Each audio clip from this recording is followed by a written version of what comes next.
Okay, recording again. Alright, this is a little resource for people in case they need to refer to this again to remind themselves how to use some of the features in CloudCompare when processing the point cloud in the auto task. Most of the stuff you'll hopefully won't have to do. Realistically, the only things um, you'll have to do during comp is probably just adding that scalar value, that scalar field based on the z-axis values, finding the cubes, and so on, and changing the origin as well. But this is meant to be a sort of resource that you can refer to, so I'll try and cover as much as I can. So to start with, let's go ahead and open CloudCompare. I already opened it, but I will open it again. Okay, great. Go ahead up to here, open a point cloud. Now the one I'm opening is the one we took on the consum in N1. So this is the N1 car park. It is really it's really hard to see anything in here. So we're gonna do a couple of steps to actually clean it up and make things a bit easier to see. The first thing I'll show is how to actually navigate in CloudCompare using the mouse and these buttons on the side. So using the mouse, left click to rotate it like this, right click to drag it around, and then left click and shift if you want to make it, if you want to fix the orientation. Let's say you move around a bunch and you want this thing to be flat again, you can go ahead and just rotate it like this to get it the way you want. Now, these buttons on the left are really useful. They're just shortcuts to look at it from the top, from the sides, and then from the bottom. So I would recommend using these as much as you can. But if we look at it from the top, you'll see here that it's actually really hard to see anything because of the roof. You'll probably use this button a lot during comp because the arena obviously has an open sky above it. So if you want to see the cubes, this is a viewpoint you want to use. But in this instance, you actually can't see anything because of this roof. So we're going to go ahead and remove it. Now, to make this roof a bit easier to see, we're going to go ahead and tick off the second point here, which is adding a scalar field to color this point cloud. So the way we're going to do that is we're going to go ahead. You see it already has a scalar field, but the scalar field is I don't know what it is. I don't know what values this is meant to be representing. So we're going to go ahead and override it and add a new one. So if we select the point cloud here, we're going to go ahead and tools, projection, export the coordinates to the scalar field, and we're going to export the z coordinates. Okay, there we go. This is much better. I think I'll actually just change the upper and lower bounds here. So yeah, there we go. So it's a lot clearer. What is the roof and what is not? Okay, great. Okay, wonderful. Now, there's a couple of ways to remove parts of the point cloud. The first way I'll show is probably the easiest way. Unfortunately, it does require that your point cloud be sort of the first way I want to show is if you want to remove an entire plane from the point cloud. So in this instance, we want to remove the roof. That's a very flat, large section that you could just filter out by taking out the Z values in this region. So we're just going to go ahead and do that. I'll just figure out, I'll drag this indicator here to figure out what Z values the roof occupies. If I go ahead and put it from this side and I drag this indicator, it looks like the roof kind of occupies this region. So the roof is about, what, like 80 centimeters off the ground, assuming that the 0 is where our ground is. So I'll go ahead and just copy this value, go ahead up here and filter points by value. And great, it's already selected it for me based off these values. So I'll just go ahead and export that. And now we have a new point cloud object that has the roof removed.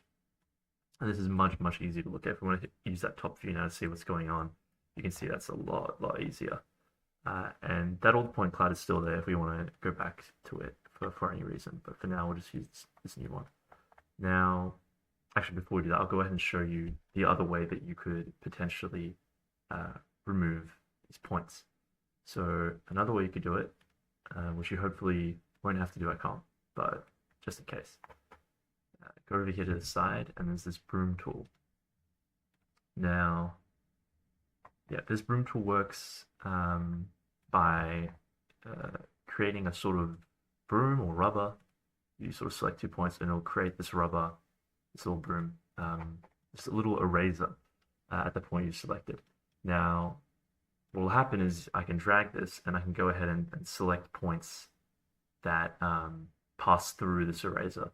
And I can either remove those selected points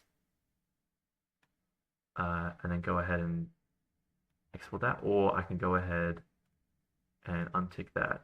Let me actually increase the size of this to illustrate this a bit better. Oh, I'll go ahead and great. I can go ahead and do this.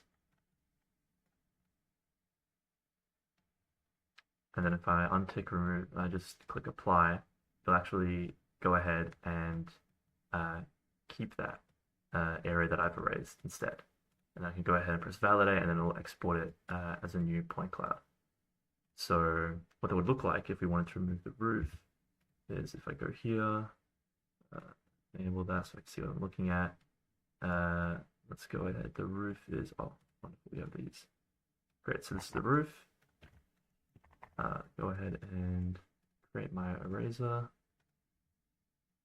Is that flat with the roof? Yes, it is.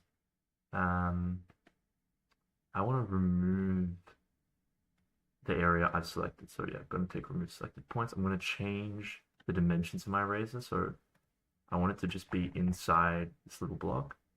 And I'll go ahead and I'll just increase the size of it. I'll just make this thing enormous. And yeah, it looks like I want this thing to be a little bit thicker. Okay, great. Now I'll go to the top view, zoom out a bit, select it.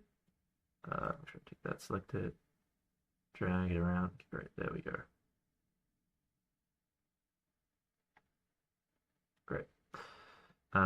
Look at it from the side, just make sure yeah, it looks like I've got everything I wanted. Okay, apply. Yeah, great, that's what I was after. Validate. Wonderful, and now we've got the point cloud without the roof. Okay, but okay, great. We'll use the one I made earlier, just because that got all of the points above that said value. Great. What was I going to show next? Clean up. Yeah, we can broom, filter it. We can also downsample. That's very useful. For those of you who remember when we did the CompSim, also on March 15th, but earlier at the beach, the point cloud was very, very dense. So, and that made it very hard to handle. So if we want to downsample it, we can go ahead and click this button here. Wait, let me make sure I set the right point cloud. Downsample. The way I recommend is just random percentage and then just very easy. Like, do you want it to be 50% smaller, 25% smaller, whatever? It's the option I use. Go ahead and apply that, and now you have a new point cloud object that is 50% less dense than your previous option. But in this instance, we don't really need to use it because our point cloud is it's at an okay density. All right, the next point. Okay, this is the actual important stuff. How long is the recording? Is this 8 minutes in? All right, I'll make sure to include that in the post. Okay, so changing the origin. At this point, I'm not 100% sure where the origin is actually. I probably should have checked that before starting this. You know what? I am going to double check how to find the origin, and then I will record that as a separate video. So for now, okay, this will be a separate video to show you guys how to do all this stuff, and then I'll record the actually important video that everyone should watch after I figure out how to find the origin. All right, see ya.